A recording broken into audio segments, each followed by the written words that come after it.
Once upon a time, I sold everything in my collection for this watch, the Rolex Explorer.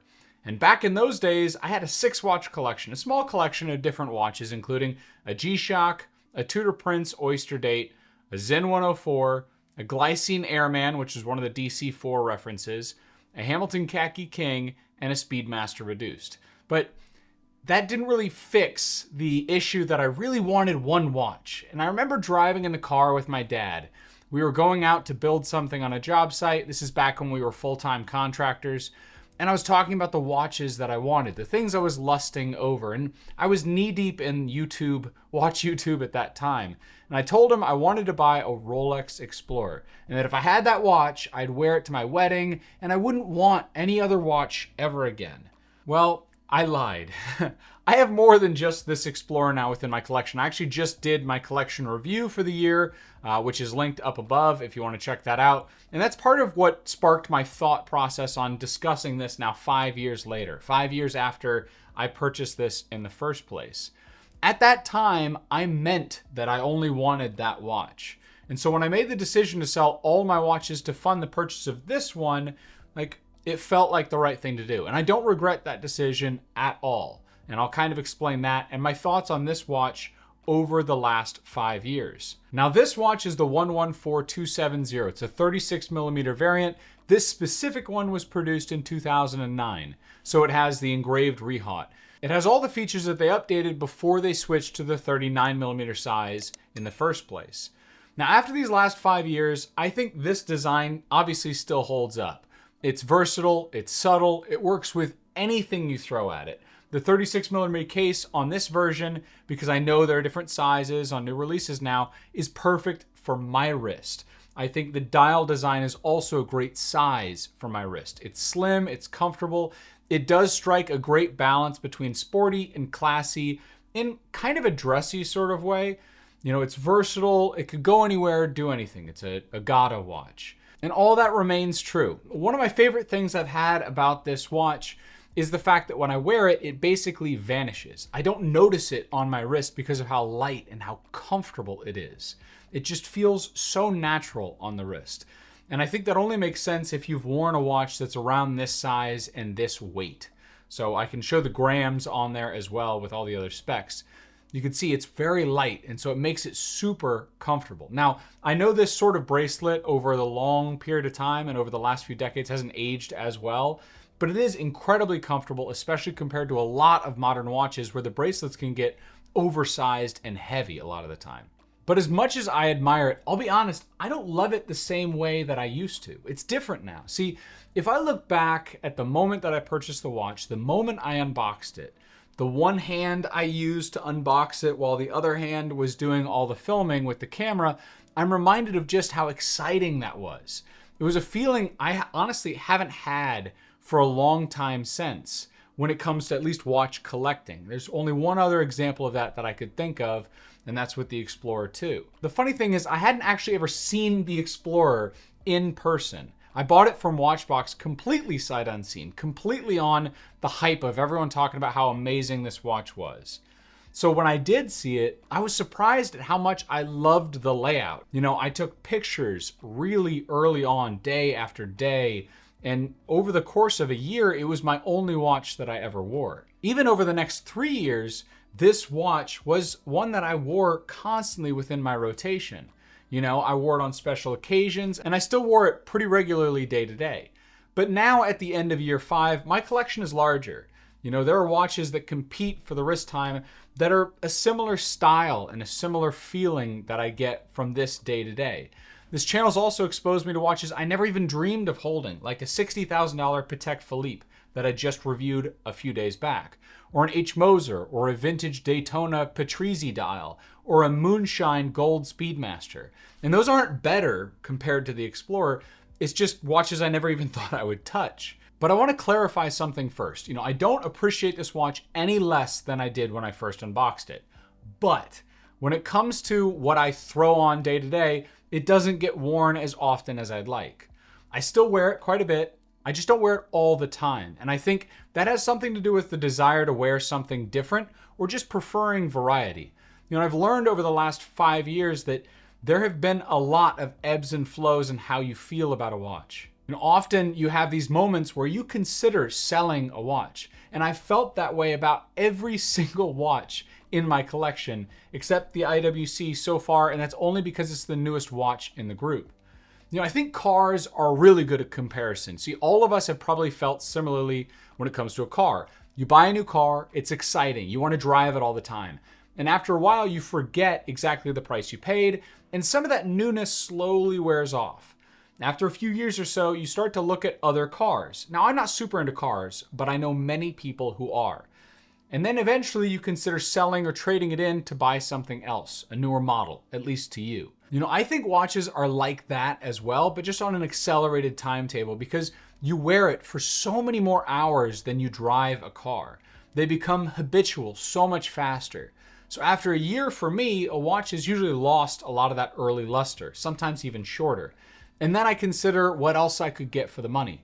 But if you don't sell it, if you hold on to it, this is the important part, then that watch becomes more like the picture frame in the corner of your living room that you don't often look at, but when you stop and you stare, you have all those memories come back with it. Except the watch can be so much more with so many layers of memories all underneath one another. I hate to break it to you, but there is no perfect watch. Almost any watch you buy, ignoring comments of stories of people who have owned something for 20 years, you may consider selling it. I think it's important to mention that's okay.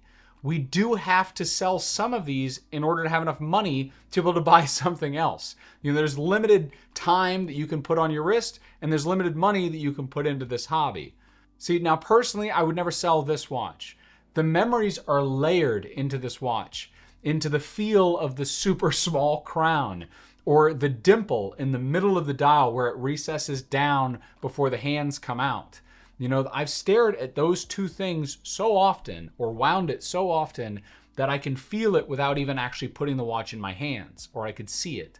Now, I know my watch collection has changed a lot, and my tastes are always changing because I'm trying new things.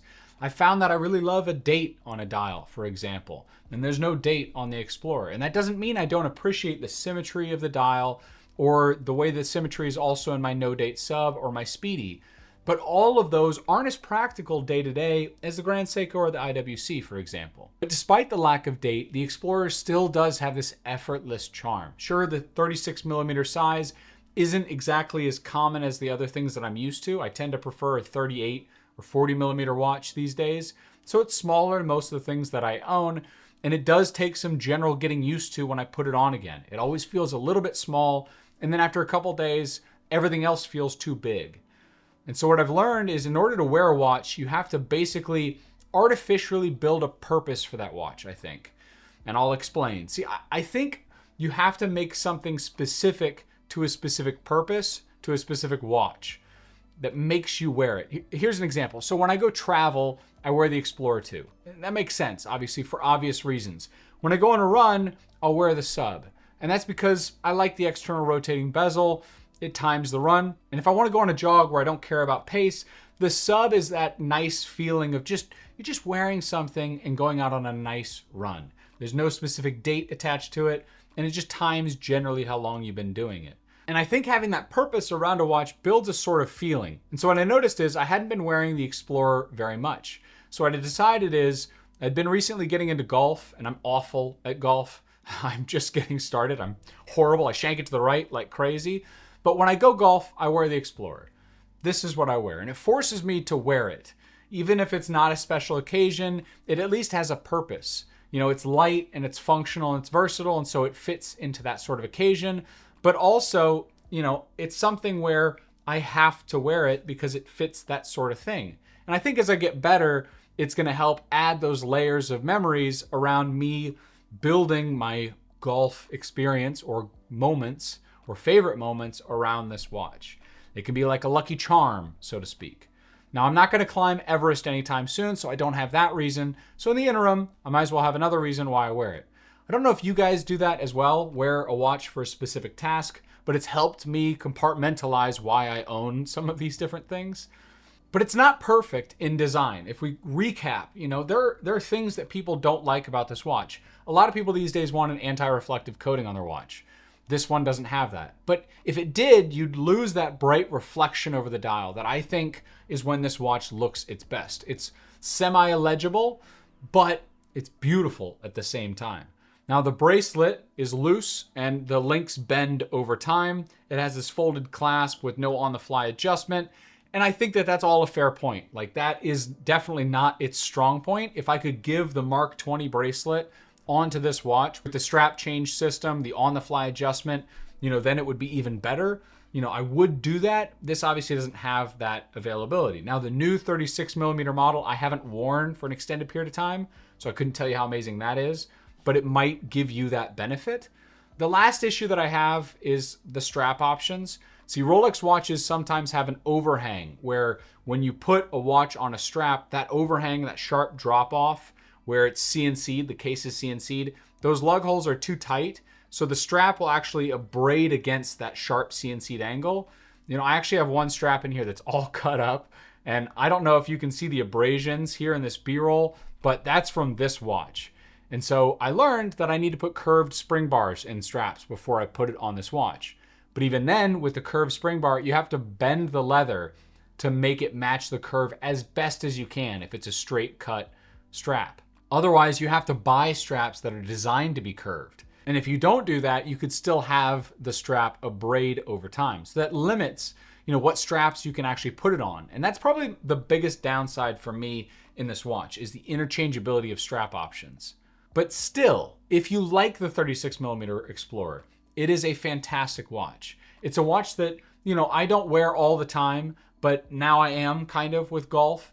It is overhyped. People do talk about it a lot. People do say it's their favorite a lot.